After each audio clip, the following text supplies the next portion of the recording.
Hello everyone, I welcome you all to conquer UPSC prelims रोज 2021 की series में ये हमारा 16th लेक्चर है और हमारा टारगेट है अचीव करना 100 लेक्चर्स को बिफोर प्रीलिम्स 2021। आज की डिस्कशन होगी data empowerment and protection architecture को लेकर। ये वीडियो लेकर आया हूं मैं। मेरा नाम है मोहम्मद खैरुल मुबीन अहमद। अब आप मुझसे इंस्टाग्राम पे भी जुड़ सकते हैं, मुबीन 1444 ये इंस्टाग्राम की आईडी है, आप मुझसे जुड़ सकते हो।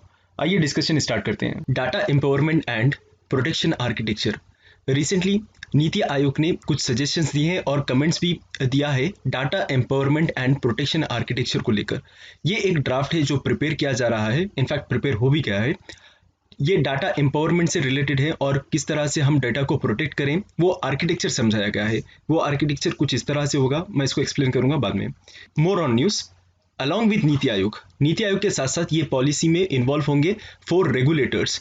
ये रेगुलेटर्स बैंकिंग, सिक्योरिटीज, इंश्योरेंस और पेंशन से रिलेटेड होंगे। ये सारे के सारे मिलकर ये मॉडल को इम्प्लीमेंट करने की कोशिश करेंगे।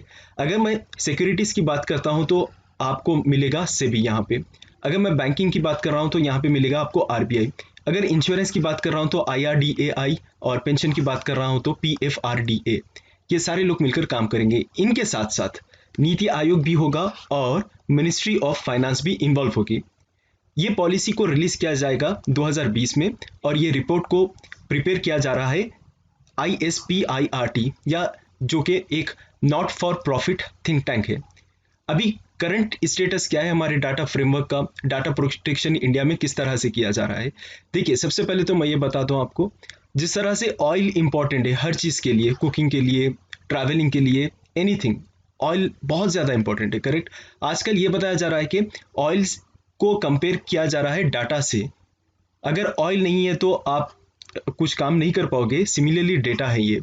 ऑयल आपका एक बैकबोन है तो डेटा भी आपका एक बैकबोन है। डाटा के बिना आप लोग नहीं रह सकते हैं। तो इंडिया में यही डेटा को प्रोटेक्ट करने की बात कर रहे हैं। आपको पता ही होगा कि किस तरह से अटैक्स हो रहे हैं डाटा से रिलेटेड। रिसेंटली आपने सुना होगा रैंसमवेयर अटैक और ऐसे बहुत सारे अटैक्स। तो अभी देखिए, बॉर्डर पे होने वाली लड़ाई तो भूल जाइए आप, फिजिकल जो लड़ाई होती थी, अब जो लड़ाई होगी वो सॉफ्टवेयर के द्वारा, डिजिटल वर्ल्ड के द्वारा होगी। ये इस तरह से होगा, रैंसम मांगा जाएगा, आपके डाटा को हैक करके आपके डाटा को चुराया जाएगा। तो इंडिया बहुत ज़्यादा एक्टिव है इसको लेकर कि नए नए लॉस बना रही है किस तरह से अपने डेटा को, इंडिया के डेटा को प्रोटेक्ट करें। जिस तरह के ऑयल के प्राइसेस ज़्यादा है, ऑयल के प्राइसेस ज़्यादा है और ऑयल की वैल्यू ज़्यादा है, ऑयल का डिमांड ज़्यादा है, सिमिलरली डाटा की वैल्यू, डाटा का प्राइस बहुत ज़्यादा है। तो कुछ ना कुछ तो ढांचा होना चाहिए जहाँ पे हम रेगुलेट कर सकें हमारा फ्रेमवर्क डाटा से रिलेटेड। देखिए, इंडिया ने अभी तक क्या किया है डाटा प्रोटेक्शन के लिए। इंफॉर्मेशन टेक्नोलॉजी रूल्स 2011 लेकर आए थे, जहाँ पे जनरल एप्लीकेशन है related to privacy loss. Information technology में reasonable security practices and sensitive personal data और इंफॉर्मेशन की बात की गई है। इसके अलावा भी कलेक्शन ऑफ गवर्नमेंट डेटा, आपको पता ही गवर्नमेंट किस तरह से डेटा कलेक्शन कर रही है बाय आधार। पहले तो ये आया था targeted delivery of financial and other subsidies, benefits and services को लेकर। ये एक्ट, आधार एक्ट 2016 आया था कि जितनी भी सब्सिडीज होंगे, बेनिफिट्स होंगे, सर्विसेज होंगे, डायरेक्ट आपके अकाउंट में ट्रांसफर कर दिया जाएंगे। लेकिन गवर्नमेंट क्या की है यहाँ पे आपके आइरिस स्कैन, बायोमेट्रिक और आपका नाम वगैरह सब डिटेल्स ली है गवर्नमेंट, तो इसको भी प्रोटेक्ट करने की ज़रूरत है। तो यहाँ पे आधार डाटा सिक्योरिटी रेगुलेशन 2016 लेकर आए थे डेटा को सिक्योर करने के लिए। इसके बाद में data related to banking sector. अगर बैंकिंग सेक्टर की हम बात करें, बैंकिंग सेक्टर से रिलेटेड डेटा जैसा कि अकाउंट नंबर हो गया है, आईएफएससी कोड हो गया है, ये सब रेगुलेट किया जाएगा under credit information companies regulation act 2005 के कानून के अंतर्गत। क्रेडिट इंफॉर्मेशन कंपनीज रेगुलेशन 2006 भी यहाँ पे इन्वॉल्व होगा, ये बैंकिंग के सेक्टर के डेटा को प्रोटेक्ट करने के लिए। Circulars of RBI, reserve bank of India, including KYC circulars, master circulars on credit cards and customer services and code of banks commitment to customers, ये सारे डेटा रिलेटेड है credit card से। ये सारी के सारी चीज़ें जहाँ पे हमारा डेटा इस्तेमाल किया जाता है, चाहे वो केवाईसी नॉर्म्स होंगे या फिर master circulars on credit cards होंगे या XYZ, तो ये सारी चीज़ों को प्रोटेक्ट करेंगे क्रेडिट इंफॉर्मेशन रेगुलेशन एक्ट 2005 और क्रेडिट इंफॉर्मेशन कंपनीज रेगुलेशन 2006 के अंतर्गत। Data related to health care sector. अब हेल्थ केयर सेक्टर में डाटा किस तरह से रेगुलेट किया जा रहा है? ये रेगुलेट किया जा रहा है clinical establishment central government rules 2012 के अंतर्गत, और इसके साथ साथ Indian medical council professional conduct etiquette and ethics regulation 2002 भी यहाँ पे इन्वॉल्व है कि आपके हेल्थ सेक्टर डेटा को प्रोटेक्ट करें। इससे होगा क्या, आपकी इंफॉर्मेशन चुराई जाएगी और आपको बाद में ये जो इंफॉर्मेशन प्राइवेसी में होता है हेल्थ केयर, तकरीबन आप लोग छुपाते हैं, हर कोई छुपाता है कि हेल्थ से रिलेटेड अगर कोई बड़ा इश्यू आ गया है तो ये क्या करेंगे, अगेन ये आपके डेटा को हैक करके पब्लिक में लाने की बात करेंगे।